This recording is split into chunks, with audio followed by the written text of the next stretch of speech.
These unusually warm temperatures like the ones we're seeing this weekend are expected to happen more often here in the inland Northwest. New on 4 News Now tonight, meteorologist Matt Gray shows us how to measure the daily impact of climate change.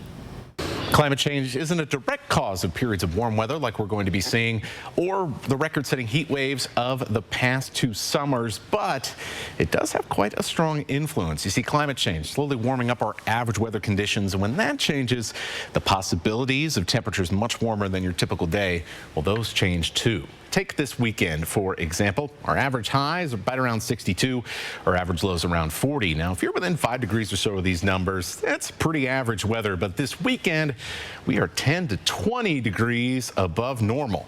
Scientists at the Climate Central Group, they were able to simulate how much more or less often those kinds of temperatures would happen in our world versus a world without global warming. This climate shift index uses a 1 through 5 scale. The higher the number, the more likely a warming climate was a key factor in making those temperatures possible. So with that in mind, let's look at the temperatures coming up for this weekend. High temperatures tomorrow at level 2. This forecast twice as likely to happen because of our warming climate. And then there are the lows for Sunday morning at level 3.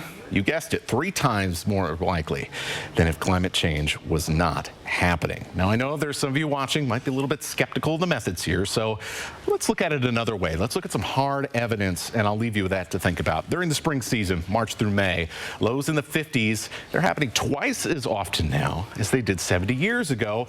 Highs in the 80s, 1.25 times more common now than during the beginning of that period.